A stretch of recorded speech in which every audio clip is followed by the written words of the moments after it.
नमस्कार। कभी सोचा है कि भारत जो एक जमाने में अनाज के लिए दूसरे देशों पर निर्भर था, वो आज दुनिया के सबसे बड़े एग्रीकल्चरल प्रोड्यूसर्स में से एक कैसे बन गया? इसका जवाब पता है कहाँ छिपा है? रंगों में। भारत की उन शानदार क्रांतियों के रंगों में जिन्होंने देश की पूरी कहानी ही बदल कर रख दी। शायद कोई राजनीतिक उथल-पुथल, कोई संघर्ष, है ना? लेकिन देखिए, भारत के केस में क्रांति का मतलब कुछ और भी है।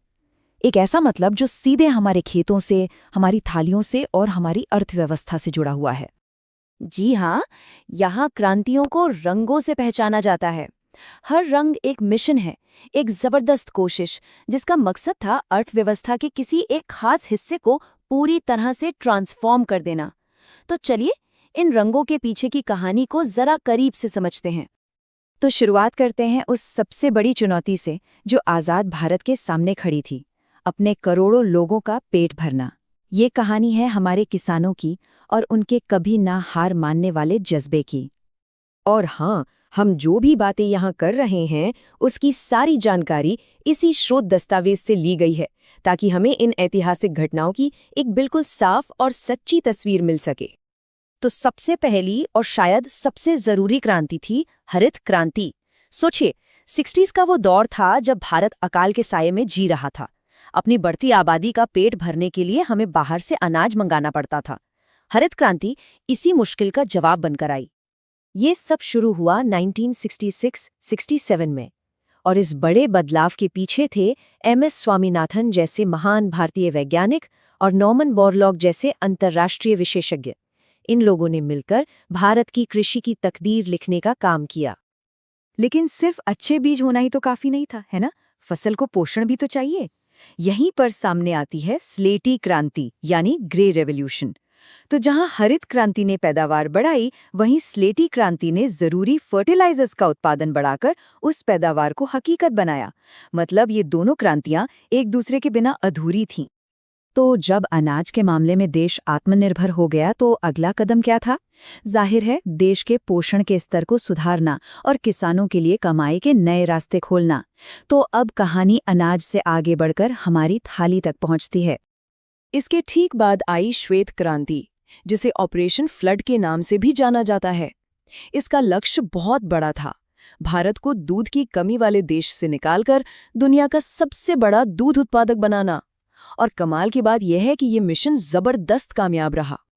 जैसे सफेद रंग दूध की पहचान बना, वैसे ही नीला रंग जुड़ा पानी और मछली से।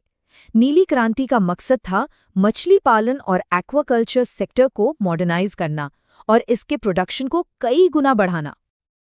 अब जरा गुलाबी क्रांति की बात करते हैं। इसका फोकस था झींगा यानी प्रॉन्स और प्याज जैसे खास और अच्छी कीमत वाले प्रोडक्ट्स पर, जिन्हें न सिर्फ घरेलू बाजार में बेचा जा सके बल्कि एक्सपोर्ट भी किया जा सके। और फिर आई सुनहरी क्रांति, जिसने हमारे खाने में मिठास और वैरायटी दोनों भर दी। इसका पूरा ध्यान हॉर्टिकल्चर पर था, यानी फल, सब्जियां और शहद। इसने ना सिर्फ हमारी डाइट को बेहतर बनाया, बल्कि देश भर के छोटे किसानों के लिए इनकम का एक नया जरिया भी तैयार किया। अच्छा, तो खेती बाड़ी और खाने पीने की बात तो हो गई, पर देश को चलाने के लिए और क्या चाहिए? इंडस्ट्री और एनर्जी। तो अब देखते हैं कि इन सेक्टर्स में कौन से रंग छाएं। भारत का कपड़ा उद्योग भी एक क्रांति से नहीं बल्कि दो क्रांतियों से गुजरा। गोल्डन फाइबर क्रांति ने जूट के उत्पादन को नई ऊंचाइयों पर पहुंचाया, तो वहीं सिल्वर फाइबर क्रांति ने कपास की खेती में जान डाल दी, जिससे देश की इंडस्ट्रियल पावर को जबरदस्त बूस्ट मिला। एनर्जी में आत्मनिर्भर बनना भारत के लिए अगला बड़ा चैलेंज था, और इस एक चुनौती से निपटने के लिए कई मोर्चों पर एक साथ काम हुआ। काली क्रांति ने देश में पेट्रोलियम उत्पादन को बढ़ावा दिया। कृष्ण क्रांति ने बायोडीजल जैसे साफ सुथरे विकल्पों पर काम किया, और अमृत क्रांति ने तो नदियों को जोड़ने जैसा एक बहुत ही महत्वाकांक्षी लक्ष्य रखा, ताकि पानी की सुरक्षा सुनिश्चित हो सके। ये जो क्रांतियां थीं, ये सिर्फ सरकारी नीतियां नहीं थीं। इनके पीछे कुछ असाधारण लोगों का जुनून, उनकी दूर की सोच और उनकी मेहनत थी। तो अब उन शहरों की बात करते हैं जिन्होंने इन बड़े बदलावों को मुमकिन कर दिखाया। इस लिस्ट में सबसे पहला नाम आता है वर्गीज कुरियन का। ये वही शख्स हैं जिन्होंने अमूल जैसे सहकारी मॉडल की नींव रखी, जिसने भारत के डेयरी सेक्टर की तस्वीर ही बदल दी, हमेशा हमेशा के लिए। उन्हें बहुत सम्मान से मिल्कमैन ऑफ इंडिया भी कहा जाता है, और ये नाम ही उनके उस योगदान को बताने के लिए काफी है जिसने करोड़ों दूध उत्पादक किसानों की जिंदगी संवार दी। और जब भी हरित क्रांति की बात होती है तो एमएस स्वामीनाथन का नाम सबसे पहले जहन में आता है।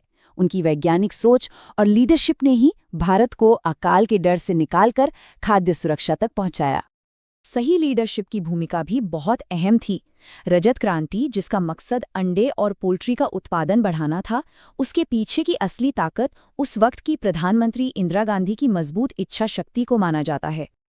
ठीक इसी तरह भारत के मछली पालन उद्योग की कामयाबी का सेहरा डॉक्टर अरुण कृष्णन और डॉक्टर हीरालाल चौधरी जैसे वैज्ञानिकों के सिर बंधता है, जिन्हें नीली क्रांति का जनक माना जाता है। तो कुल मिलाकर इन सभी क्रांतियों का नतीजा क्या निकला? इन रंग बिरंगे मिशनों ने भारत को कमी और आयात पर निर्भरता के दौर से निकालकर सरप्लस और आत्मनिर्भरता के एक नए युग में पहुंचा दिया। जरा ये नंबर देखिए, 20 से भी ज्यादा अलग अलग क्रांतियां, लेकिन इन सब का लक्ष्य एक ही था, आत्मनिर्भर भारत बनाना। ये दिखाता है कि कैसे अलग अलग सेक्टर्स में एक साथ मिलकर काम किया गया। आखिर में ये क्रांतियां सिर्फ इतिहास के पन्ने नहीं हैं, ये इस बात का सबूत है कि कैसे एक मजबूत इरादा और सबकी मिलीजुली कोशिश एक देश को बदल सकती है। और ये हमें आज सोचने पर मजबूर करती हैं कि 21वीं सदी में भारत को किस नए रंग की क्रांति की जरूरत है। क्या वो डेटा के लिए एक डिजिटल क्रांति होगी, या फिर पर्यावरण को बचाने के लिए एक ग्रीन रेवोल्यूशन 2.0? भविष्य की कहानी अभी लिखी जानी बाकी है।